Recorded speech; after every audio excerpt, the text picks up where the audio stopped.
বাংলাদেশের আইনে মাদক নয়, কিন্তু সৌদি আরবের আইনে এটা মাদক। একজন হাজী সাহেবের লাগেজের ভিতরে আপনি জর্দা দিবেন কেন? পয়সা অন্যভাবে আমরা কামাতে পারি না? এগুলো আমাদের বাংলাদেশের মর্যাদা, ভাবমূর্তি ক্ষুণ্ণ হচ্ছে। সবচেয়ে বড় কথা, 10 তারিখ জেদ্দা বিমানবন্দরে 45 জন ওমরা হাজি নিয়ে একটা এজেন্সির মালিক গেছেন। তিনি 2 কেজি 800 গ্রাম সোনা নিয়ে বাংলাদেশে ঢুকছিলেন।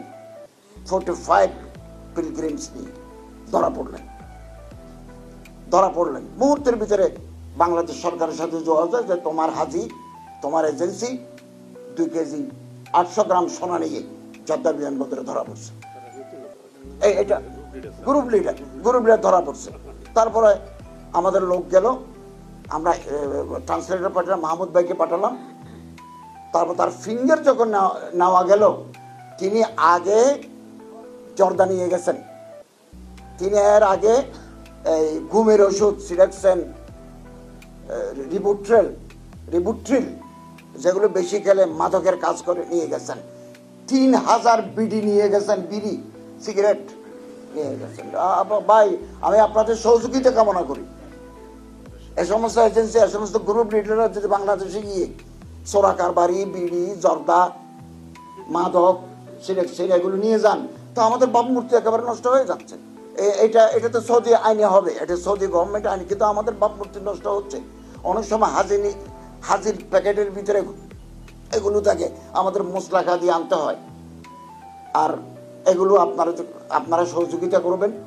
এবং গেলবার এমন হাজি গেছে যে হাজির পা নাই, তো কেন তাকে আপনি অ্যালাউ করলেন? জামাইরও পা নাই, বউরও পা নাই, তো ওমরা কিভাবে করবে? আরেকজনের পায়ের নিচে সিরোসিস, এই যে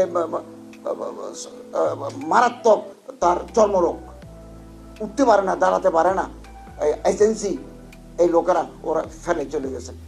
আমরা আবার লোক দিই, তাকে হজের আরকান হাকাম ঠিক করেছে। একজন নিয়ে গেছে আব্দুল আজিজ, 82 বছর বয়স, মেন্টালি আপসেট, মানসিক রোগী। এই মানুষটা হারিয়ে গেছে, হজের আগে হারিয়ে গেছে, আমরা তাকে পাই নাই। কেন তাকে পাঠাচ্ছেন আপনারা? পয়সার জন্য? এই মানুষটাকে তো পাই নাই। আমরা তার কবরস্থান খোঁজ করেছি, হসপিটাল খোঁজ করেছি, ল এনফোর্সিং এজেন্সিকে সৌদি আরবে আমরা জানিয়েছি, খোঁজ দিতে পারেনি। এটা আমার জন্য দুঃখ। বাংলাদেশের এক হাজে হজ করতে গেল।